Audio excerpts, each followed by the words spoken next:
მეგობრებო, ის რაც ახლა UFC-ს ყველაზე პრესტიჟულ დივიზიონში ხდება, ნამდვილი შოკია. ჩვენი ჩემპიონი ილია თოფურია ოქტაგონს მიიღმა, ხოლო ორგანიზაციამ ისეთი გადაწყვეტილება მიიღო, რამაც მთელი სპორტული სამყარო აღაშფოთა. უყურეთ ამ ვიდეოს ბოლომდე, რადგან გაიგებთ არა მხოლოდ ილიას გაუჩინარების რეალურ მიზეზს, არამედ იმასაც, თუ როგორ ცდილობს დანა ვაითი ქართველი მატადორის ჩანაცვლებას სრულიად არაადეკვატური კანდიდატებით.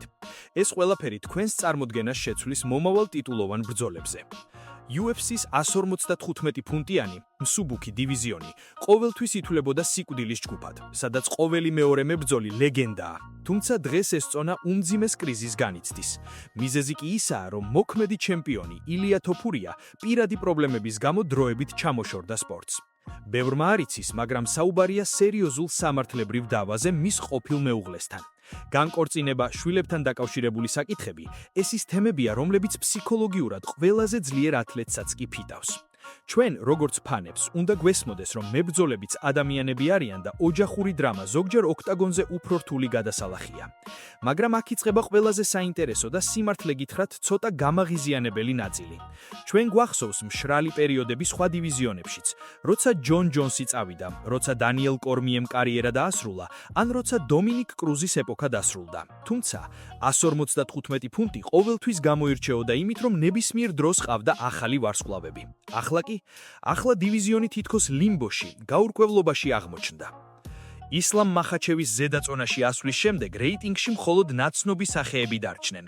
ჯასტინ გეიჯი, მაიკლი ჩენდლერი, ბენილ დარიუში. ხალხი, ვისი შესაძლებლობების მაქსიმუმიც უკვე ვნახეთ. სწორედ ამ დროს გამოჩნდა ილია თოფურია. მან ჩარლზ ოლივეირას დამარცხებით დაამტკიცა, რომ მსუბუქ წონაშიც შეუძლია დაძინება ნებისმიერი მეტოქის. ყველას გვეგონა, რომ დაიწყებოდა ახალი ერა, სადაც ილია და არმან სარუკიანი, რომელიც სპორტული თვალსაზრისით ერთადერთი ლოგიკური პრეტენდენტია, დიდ ისტორიას დაწერდნენ. თუმცა UFC-მ სრულიად ალოგიკური გზა აირჩია. ნაცვლად იმისა, რომ სარუკიანისთვის მიეცათ შანსი, მათ დაანონსნეს ბრძოლა პედი პიმბლეტსა და ჯასტინ გეიჯის შორის, თანაც დროებით ჩემპიონის ტიტულზე. მოდით გულახდილად ვიტყვათ, პედი პიმბლეტი ტიტულისთვის, ეს ხომ აბსურდია. პედი კარგია მედიისთვის, შოუმენია, მაგრამ მისი ჩემპიონობა იმ დივიზიონში, სადაც ხაბიბი და კონორი მეფობდნენ, ბევრისთვის შეურაცხყოფელია. UFC 355-ის მთავარი ბრძოლა სწორედ ესაა.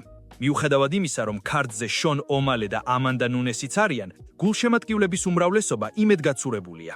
რატომ ჩააჩოჩეს სარუკიანი? რატომ არ ელოდებიან თოფურიას? იქმნება შთაბეცდილება, რომ ორგანიზაცია ცდილობს ხელოვნური ჩემპიონის შექმნას, სანამ ნამდვილი მეფე პირადი პრობლემებით არის დაკავებული. თუმცა მოდით პირდაპირ ვიკითხოთ, იქნებ ილია თოფურია სპეციალურად არიდებს თავს ამ ქაოსს, ან იქნებ პედი პიმბლეტი მართლაც ის ახალი სისხლია, რომელიც დივიზიონს სჭირდებოდა და ჩვენ უბრალოდ არ გვინდა ამის აღიარება? დაწერეთ კომენტარებში, გჯერათ თუ არა, რომ პედის საერთოდ აქვს შანსი გეიჯისთან, თუ ეს უბრალოდ UFC-ს მორიგი საპნის ოპერაა რეიტინგებისთვის. დაივიწყეთ ყველაფერი, რაც აქამდე გვსმენიათ გეიჯი პიმბლეტის ბრძოლაზე. ახლახან გავრცელდა კადრები, რომლებმაც შესაძლოა ეს დაპირისპირება საერთოდ ჩაშალოს. არის თუ არა ჯასტინ გეიჯი საბრძოლო მდგომარეობაში, თუ UFC შეგნებულად უგდებს მას პედის სასაუზმოდ. და რაც მთავარია, რათომ აპირებს ილია თოფურია სპორტიდან წასვლას ყველაზე პიკურ ასაკში. ამაზე საუბარი ყველას ეშინია, მაგრამ სიმართლე უნდა ითქვას. ახლა მოდით რეალობას ჩავხედოთ თვალებში. გეიჯისა და პიმბლეტის ბრძოლა, როგორც ჩვეულებრივი მეინ კარდის ჩხუბი, იდეალური იქნებოდა. პედი ნელ-ნელა ადის რეიტინგში. UFC მას უფრთხილდება როგორც ოქროს კვერცხის მდებელ ქათამს, მაგრამ ტიტული აქ უკვე სპორტული პრინციპები გვდება. ყველაზე საინტერესო კი ისაა, თუ რა ფორმაში ხვდებიან მებრძოლები ამ დღეს. ბოლო დროს ინტერნეტში გავრცელდა გეიჯის ფოტოები, სადაც მას უცნაური გამონაყარი და ჭრილობები აქვს. ბევრი ამბობს, რომ ეს სტაფილოკოკური ინფექციაა, მებრძოლების ყველაზე დიდი მდერი. თუ ეს მართალია, ჯასტინი ოქტაგონზე თავისი შესაძლებლობების 50%-საც ვერ აჩვენებს. სწორედ აქ ჩნდება ეჭვი. ხომ არ სარგებლობს UFC ამ მომენტით, რომ პედი პიმბლეტი დროებით ჩემპიონად აქციოს. წარმოიდგინეთ ეს სცენარი. პედი იგებს, ილია კი კვლავ გარეთაა. ეს იქნება დივიზიონის სრული დეგრადაცია. თუმცა თავად თოფურიას გეგმები კიდევ უფრო შოკის მომგვრელია. ილიამ არაერთხელ ახსენა, რომ სპორტიდან ადრეულ ასაკში წასვლას აპირებს. ის ახლა 28-29 წლისაა, რაც ათლეტისთვის საუკეთესო პერიოდია. რატომ უნდა უნდოდეს წასვლა? მიზეზი მარტივია. ილიას სურს კარიერა კრივის რინგზე მოსინჯოს, სანამ ჯანმრთელობა ხელს უწყობს. MMA ზედმეტად დამღლელი და ტრამბული სპორტია. ყოველი კემპის დროს შენი სახსრები და ტვინი ზიანდება. ილიას კი სურს, რომ 35 წლის ასაკში ოჯახთან ერთად ცხოვრებით ტკობა შეძლოს და არა ინვალიდის ეტალს მიეჯაჭოს. ამიტომაც მისი სტრატეგია ასეთია: დაბრუნდეს, ჩააწაროს 1-2 money fight, დიდი ფულის მომდანი ბრძოლა და წავიდეს. თუ პედი მოიგებს და ილია დაბრუნდება, დიდი შანსია თოფურიამ არმან სარუკიანი კვლავ დააიგნოროს. რატომ?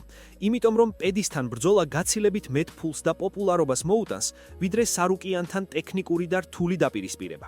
ჩვენ ქართველ გულშემატკივრებს, რა თქმა უნდა, გვიხარია ილიას წარმატება, მაგრამ სპორტულ თვალსაზრისით ეს დივიზიონის სტაგნაციას ნიშნავს. კიდევ ერთი გიჟული სცენარია ისლამ მახაჩევთან სუპერ ბრძოლა. თოფურიამ თქვა, რომ ეს მისი მიზანია, მაგრამ მახაჩევი ლას 55 პუნქტში უკვე ძლივს ჩაბოდის. მისი სხეული იმდევად გაიზარდა, რომ ალბათ ლას 70 პუნქტი, ქვესაშუალო ვონა, მისი ერთადერთი მომავალია. თუ ილია მასთან ჩხუბს გადაწყვეტს, მას მოუწევს წონაში ასლა, რაც ძალიან დიდი რისკთან არის დაკავშირებული. მახაჩევი ლას 70 პუნქტში უფრო დიდი ჩანს, ვიდრე თავად იმ წონის ტოპ მებრძოლები. მოდით ვიყოთ გულწრფელები. ილია თოფურია მართლა ყველა დროის საუკეთესოა, თუ ის უბრალოდ ჭკვიანოდ არჩევს მეტექოებს, რომლებსაც მარტივად დაანაკაუტებს. და თუ ის მართლა წავა კრივის რინგზე, თქვენი აზრით ეს იქნება სპორტული ღალატი მისი გულშემატკივრების წინაშე თუ გონივრული ნაბიჯი. პირადად მე მგონია, რომ პედი პიმბლეტის ჩემპიონობა UFC-ს დასასრულის დასაწყისია. თქვენ რას ფიქრობთ? არ დაიჯეროთ, რომ 155 ფუნტიანი დივიზიონი მხოლოდ ილიათი და პედით შემოიფარგლება. სანამ ჩვენ მათზე ვსაუბრობ, რეიტინგის სიღრმეში ნამდვილი მონსტრები იმალებიან, რომლებსაც UFC განზრახ არ აჩენს. ვინ არის ის მებრძოლი, რომელსაც თოფურიას რეალური დამარცხება შეუძლია და რატომ დუმს დანა ვაითი მის შესახედ? უყურეთ ბოლომდე, რადგან დივიზიონის მომავალი იმაზე ბნელია, ვიდრე ერთი შეხედვით ჩანს. თუ გადავხედავთ მსუბუქ წონას მთლიანობაში, დავინახავთ ერთ ძალიან საინტერესო და საგანგაშო ტენდენციას. ეს დივიზიონი ვეტერანების თავშესაფრად იქცა.